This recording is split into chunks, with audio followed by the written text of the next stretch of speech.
أعوذ بالله من الشيطان الرجيم بسم الله الرحمن الرحيم قل هو الله أحد الله الصمد لم يلد ولم يولد ولم يكن له كفوا أحد صدق الله العظيم. Assalamu alaikum. It's a great initiative by the Pakistan Cardiac Society to arrange webinars to engage the young cardiologists to share their ideas at such a platform under the umbrella of most experienced, skilled, and masters of their field people.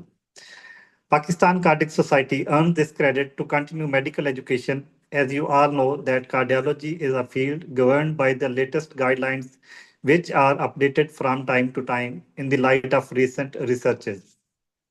I, Dr. Muhammad Asim Siddiq, consultant cardiologist at DHQ Hospital, Khushab, on behalf of Pakistan Cardiac Society chapter, which is organizing this third webinar, has the honor to moderate this session.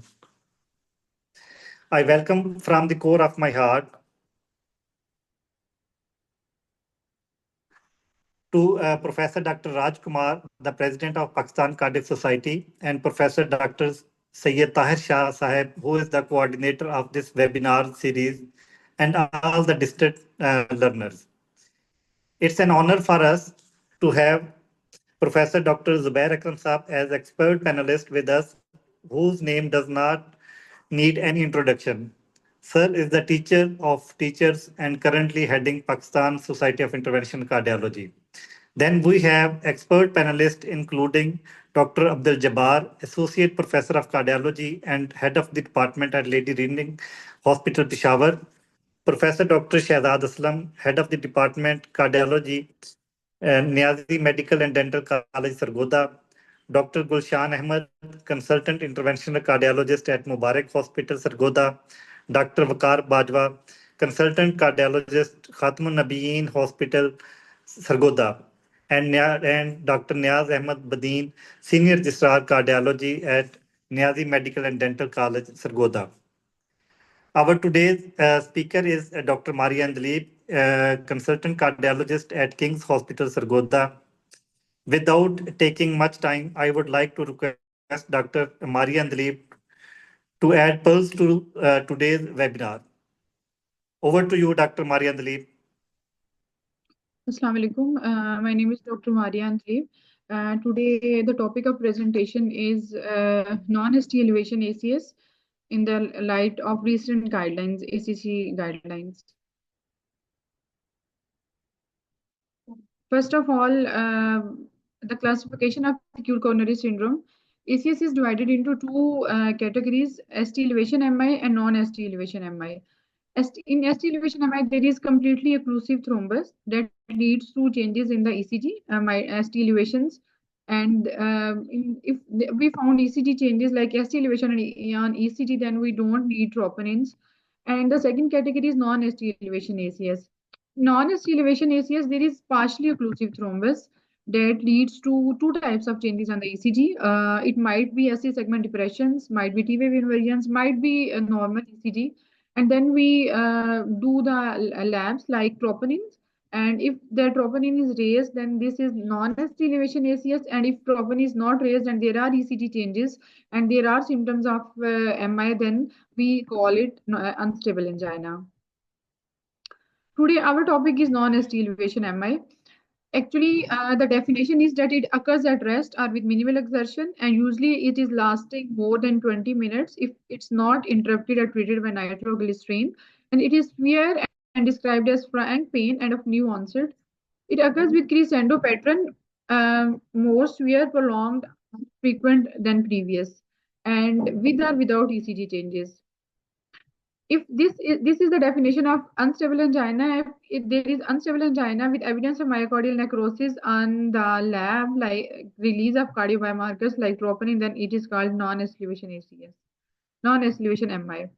And the recent definition is there is detection of rise or fall of cardiac biomarkers with at least one value above the 99th percentile of upper reference limit with symptoms of ischemia or ECG changes or development of pathologic Q waves or imaging evidence on echo or there is identification of intracoronary thrombus on angio or autopsy.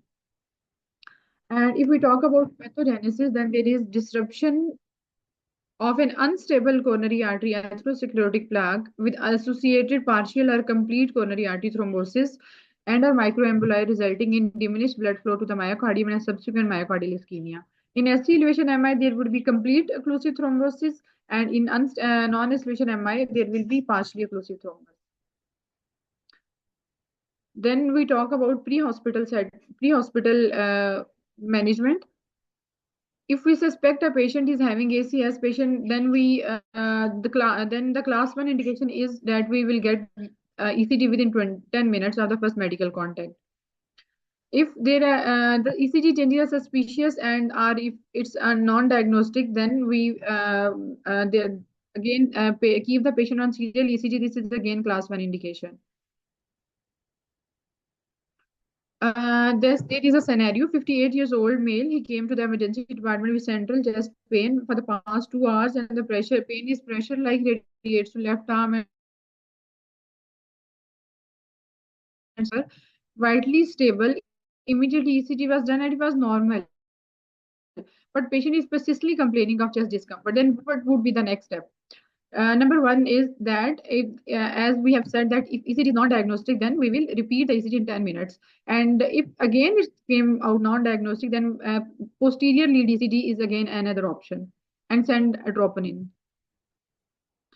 Now recommendations for hospital initial in-hospital assessment of patients with confirmed or suspected ACS. This is again that अगर हम suspect कर रहे हैं ACS and ECG, तो हम within 10 minutes ECG करेंगे. This is class 1 indication.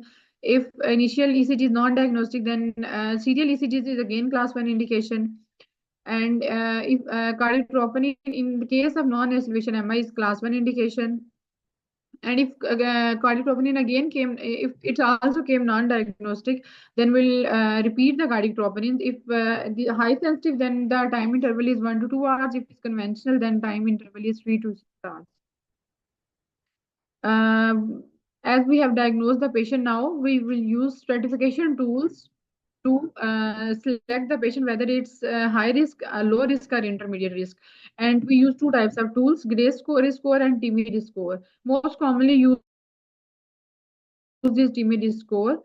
TMID score tells about 14 days all-cause death, MI, or urgent revascularization, and the variables we use. If age 65 or more than 65, एक इसका number होगा 3 or more than 3 risk factors for coronary disease. एक इसका number होगा non coronary stenosis, patient already diagnose case है और उस 50% से ज्यादा डिजीज है, अगेन क्लास नंबर 1. ऐसी सेगमेंट डेविएशन है ECG पे 0.5 mm या उससे ज्यादा, तो ये भी एक नंबर मिलेगा. 2 or more than 2 general episodes in previous 24 hours, इसका भी एक नंबर मिलेगा. स्प्रीन यूज इन प्रीवियस 7 days, इसका भी एक नंबर मिलेगा. और अगर कार्डियक बायोमार्कर रेस आगे, इसका भी एक नंबर मिलेगा. अब हम इसको आगे कैसे स्ट्रेटिफाई करते हैं? अगर ये स्कोर 0 to 2 आ जाता है, this patient is low risk, और अगर ये 4 आ जाता है, this is intermediate, and 5 to 7 is high risk. अब लो रिस्क पेशेंट के अंदर 14 डेज अगर हम रिस्क देखें डेथ का, MI का, सीवियर इस्कीमिया का, तो लेस देन 10% है. इंटरमीडिएट रिस्क वाले ग्रुप के अंदर 10 to 20% है 14 डेज रिस्क, और अगर हाई रिस्क पेशेंट है तो उनके अंदर मोर देन 20% है. और सेकंड जो हम स्कोर यूज करते हैं वो ग्रे स्कोर यूज करते हैं. उसकी जो हम ग्रेडिंग करते हैं वो अगर 109 से कम आ गया लो रिस्क है, 109 to 140 इंटरमीडिएट, और मोर देन 140 तो हाई रिस्क.